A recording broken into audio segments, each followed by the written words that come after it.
তিনবারের প্রধানমন্ত্রী BNP chairperson Begum Khaleda জিয়ারও ছিল। আজ তিনি দুনিয়া থেকে বিদায় নিয়েছেন।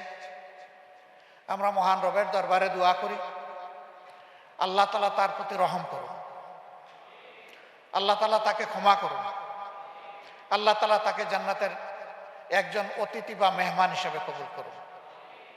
তার পরিবারের সম্মানিত সদস্যবৃন্দ সহ তার আপনজন, প্রিয়জন এবং তার সহকর্মীদেরকে আল্লাহ তাআলা ধৈর্য ধারণ করার তৌফিক দান করুন। 2009 সালের জানুয়ারি থেকে শুরু করে 2024-এর 5 আগস্ট পর্যন্ত দেশে একটি ফ্যাসিবাদী শাসন জাতির ঘাড়ে চেপে বসেছিল। রাজনৈতিক প্রতিপক্ষ ছিল তার প্রধান টার্গেট, কিন্তু কেউই সেখান থেকে রেহাই পাননি। আমরা দফায় দফায় তার প্রতিবাদ করেছি, প্রতিরোধ করার চেষ্টা করেছি, আন্দোলন করেছি, কিন্তু ফ্যাসিজমের অবসান আমরা ঘটাতে পারিনি। এখানেও যুব সমাজ জুলাইয়ের সূচনায় যে আন্দোলন দানা বেঁধে উঠেছিল একটি ন্যায্য দাবিকে কেন্দ্র করে, কোটা সংস্কারের দাবি, এটাকেও গায়ের জোরে দমানোর চেষ্টা করা হয়েছিল। যুব সমাজ ফুঁসে উঠেছিল, রাত মানে নাই, দিন মানে নাই, গড়ের সাথে কোনো সংযোগ রাখে নাই। আর সেই যুদ্ধে যুব সমাজকে মা বাবা এগিয়ে দিয়ে বলেছিল, যাও, জাতির জন্য তোমাকে উপহার দিয়ে দিলাম। সেই মা বাবাকে জানাই সেলিউট।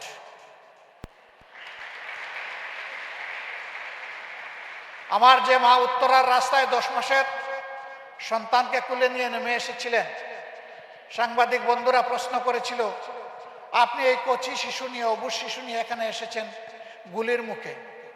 তিনি বলেছিলেন, সো হোয়াট, কি হয়েছে? সাংবাদিকরা বলেছিল, যদি বুলেট এসে আপনাকে বা এই কচি শিশুকে দুনিয়া থেকে নিয়ে যায় তখন কি হবে? তিনি বলেছিলেন, শহীদের তালিকায় আমার নাম লেখা হবে, আমার সন্তানের নাম লেখা হবে। এই মাকেও স্যালিউট। ঢাকা বিশ্ববিদ্যালয়ে রাতের অন্ধকারে 15 তারিখ আমাদের মেয়েদের উপর যেভাবে ঝাঁপিয়ে পড়েছিল, সেই বীর মেয়েরা ফ্যাসিজমের বিরুদ্ধে সেদিন ফুঁসে উঠেছিল, মাথা নত করে নাই, তাদেরকে স্যালিউট।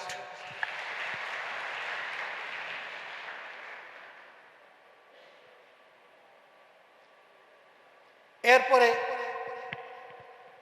আবু সাইদরা ডানা মেলে বুক পেতে বলেছিল, হয় আমার অধিকার দে, না হয় আমাকে গুলি দে। বুকের ভিতরে তুমুল ঝড়, বুক পেতেছি, গুলি কর। জেনে শুনে সেই গুলিকে ইনভাইট করেছিল। আবু সাইদ, তোমাকেও স্যালিউট। মুগ্ধ রাস্তায় নেমেছিল যারা ফ্যাসিজমের বিরুদ্ধে লড়াই করছে, তাদের টুটে মুখে একটু পানি তুলে দেওয়ার জন্য। সেই ইনোসেন্ট ছেলেটা শেষ পর্যন্ত তাকেও লক্ষ্যবস্তুতে পরিণত করা হলো। সেও দুনিয়া থেকে বিদায় নিল। সেও আমাদের লড়াইয়ের গর্বিত অংশীদার। মুগ্ধের মতো সকলকেই আমাদের স্যালিউট। রিয়া মেয়েটা তার বাবার হাত ধরে নারায়ণগঞ্জে দাঁড়িয়েছিল বাইরের দৃশ্য দেখার জন্য। রিয়াগু উপর থেকে ছোড়া, হেলিকপ্টার থেকে ছোড়া বুলেট এসে তাকে এফুড় ওফুড় করে বাপ মা থেকে বিচ্ছিন্ন করে ফেলল। আমরা তার প্রতি গভীর সমবেদনা জ্ঞাপন করছি। 5 বছরের এক শিশু বাবার হাত ধরে বলেছে, বাবা, ওখানে লড়াই হচ্ছে, আমি যাব, ওখানে আমি সংগ্রামের কবিতা পাঠ করব, আমাকে নিয়ে চলো।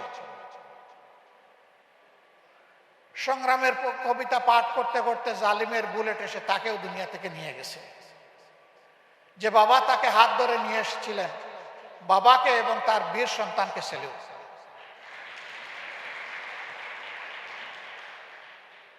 এই লড়াইয়ে মূলত নিয়ামক শক্তি ছিল যুবকরা, শুধু ছাত্র না, একেবারে রাস্তার যিনি ক্ষুদ্র ব্যবসা করেন, যাদেরকে আমরা হকার বলি, একজন রিক্সা চালক, ভ্যান চালক, গার্মেন্টসের কর্মী, তারাও শাহাদাত বরণ করেছেন। আপনারা জানেন আমরা প্রত্যেকটি শহীদ পরিবারে যাওয়ার চেষ্টা করেছি। আমাদের হিসাব অনুযায়ী খেটে খাওয়াই মানুষের সংখ্যা যারা জীবন দিয়ে শহীদ হয়ে দুনিয়া থেকে বিদায় নিয়ে আমাদের গলায় কৃতজ্ঞতার মালা পরিয়ে দিয়ে গেছেন, তাদের অনুপাত হচ্ছে যারা নিহত হয়েছেন তাদের মধ্যে ৬২%। এরা একজন মানুষ চলে যাওয়া মানে একটা পরিবার পুরোপুরি অন্ধকারে চলে যাওয়া। তারা তাদের পরিবার এবং জীবনের দিকে তাকায়নি, বাংলাদেশের মুক্তির জন্য তারা এগিয়ে এসে জীবন দিয়েছে। বন্ধুরা, তোমাদেরকেও সেলিউট। আল্লাহ তাআলা তোমাদের এই ত্যাগ কবুল করুন। আমরা যেন অকৃতজ্ঞ হয়ে না যাই তোমাদের প্রতি। এই সকলকে আল্লাহ তাআলা শহীদ হিসাবে কবুল করুন। তার শেষ নজরানা পেশ করেছে শরীফ উসমান ইবনে হাদি। তার অপরাধ কি? সে ছিল আধিপত্যবাদের বিরুদ্ধে আপোষহীন এক লড়াকু সেনাপতি। আর উত্তাল দিনগুলোতে সে যুব সমাজের সাথে একদম পানির মতো মিশে গিয়েছিল। তার কণ্ঠ অনেককে উজ্জীবিত করেছে। যারা মানুষের অধিকার মানুষের কাছে ফিরে যাক এটা যারা চায় না, বাংলাদেশ সম্মানের মাথা উঁচু করে দাঁড়িয়ে থাকুক এটা যারা বরদাস্ত করতে পারে না, তারাই দুনিয়া থেকে তাকে বিদায় করে দিয়েছে। হ্যাঁ, হাদিকে বিদায় করে লাভ হয়নি। হাদি বেঁচে থাকলে অবশ্যই এ জাতির জন্য ভালো কিছু করতো, এটা আমরা বিশ্বাস করি। কিন্তু হাদি এই বয়সে এইভাবে বিদায় নিয়ে মাথা উঁচু করে আপোষহীন কণ্ঠ মেলে ধরে এখন সে বিশ্ব নেতায় পরিণত হয়েছে। হাদি, তোমার জন্য আমাদের বুক ভরা ভালোবাসা, দোয়া। তোমার মতো আরো হাদি যেন আমাদের মায়েদের গর্ভে বেশি বেশি করে পয়দা হয়, তাহলে বাংলাদেশ পথ হারাবে না ইনশাআল্লাহ। আমরা সেই গর্বিত মা চাই, আর আমরা সেই বীর হাদি চাই। এক হাদি চলে গেছে, আল্লাহ যেন এই দেশে লক্ষ লক্ষ হাদি পয়দা করে দেয়। এখন যারা বেঁচে আছে তারা নিজেই যেন দাঁড়িয়ে বলে আমিও হাদি। হাদি, তুমি চলে গেছো, অসুবিধা নাই, তোমার জায়গায় আমি দাঁড়িয়ে গেছি, আমি আছি। তোমরা কি বলতে পারবা এটা? তোমাদেরকে ধন্যবাদ। সম্মানিত বন্ধুগণ, এ বাংলাদেশ, এ লড়াই মূলত কার জন্যে? হ্যাঁ, এটা ঠিক, মানসিকতার দিক থেকে আমিও যুবক, কিন্তু বয়সের দিক থেকে তো একটা জায়গায় চলে এসেছি। এ জীবনে তো অনেক কিছুই এই রাষ্ট্রের, এই জাতির আমরা ভোগ করেছি, কিন্তু তোমাদেরকে রেখে যাব কোথায়? তোমাদের জায়গাটা, তোমাদের পাটাতনটা কি হবে? এটি আমাদের কর্তব্য। এই জায়গাটা তৈরি করে দিতে চাই। তোমাদের জন্য বাংলাদেশ, তোমাদের পছন্দের বাংলাদেশ, তোমাদের জন্য নিরাপদ বাংলাদেশ, তোমাদের জন্য গৌরবের বাংলাদেশ, তোমাদের জন্য বিক্ষোভ মুক্ত বাংলাদেশ। সেই বাংলাদেশটাই আমরা গড়তে চাই তোমাদের সাথে, একসাথে কাজ করে। এই জন্য আজকে এখানকে যাদেরকে আনা হয়েছে তাদেরকে বারবার অ্যাড্রেস করা হচ্ছে ইয়াং লিডার্স। ইয়েস, তোমরাই আগামী দিনে জাতিকে নেতৃত্ব দেবে ইনশাআল্লাহ। আমরা সেদিন গর্বিত নাগরিক হিসাবে তোমাদের জন্য দোয়া করব বুক ভরে, আর গর্ব করে বলবো এটি আমাদের বাংলাদেশ, এরাই আমাদের সাকসেসফুল জেনারেশন।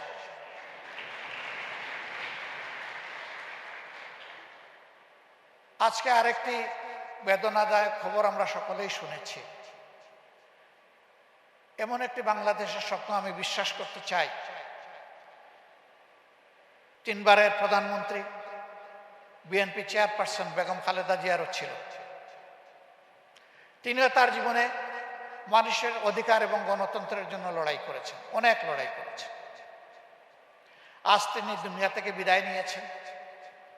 আমরা মহান রবের দরবারে দোয়া করি, আল্লাহ তাআলা তার প্রতি রহম করুন, আল্লাহ তাআলা তাকে ক্ষমা করুন, আল্লাহ তাআলা তাকে জান্নাতের একজন অতিথি বা মেহমান হিসেবে কবুল করুন।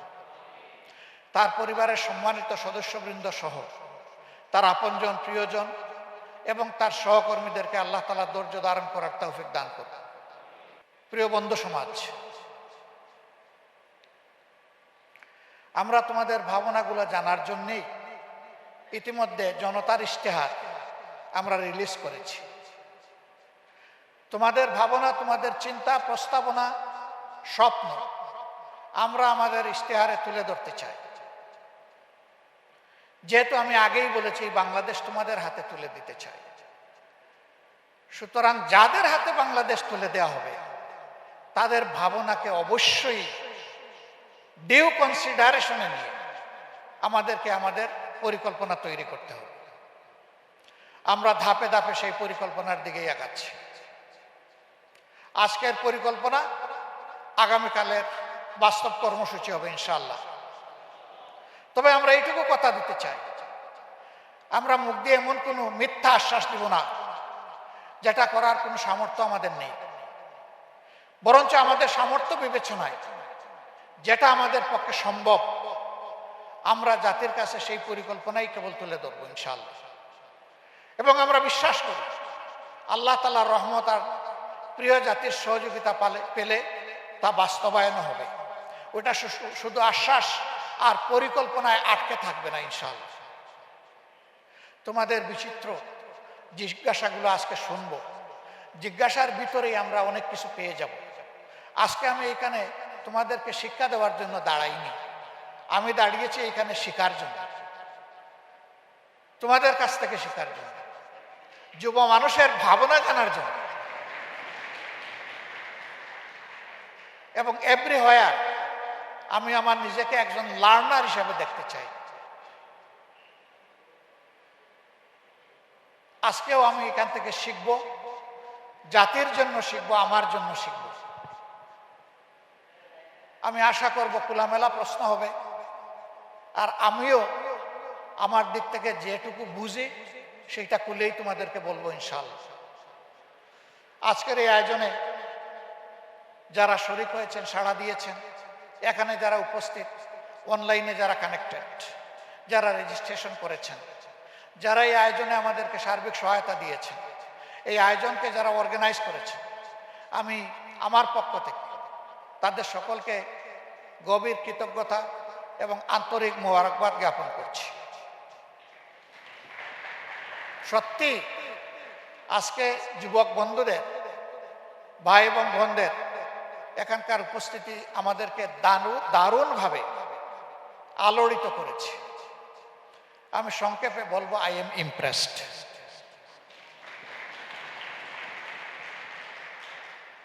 আমরা হাতে হাত ধরে, কাঁধে কাঁধ মিলিয়ে ইনশাআল্লাহ আগামীর বাংলাদেশ গড়ব।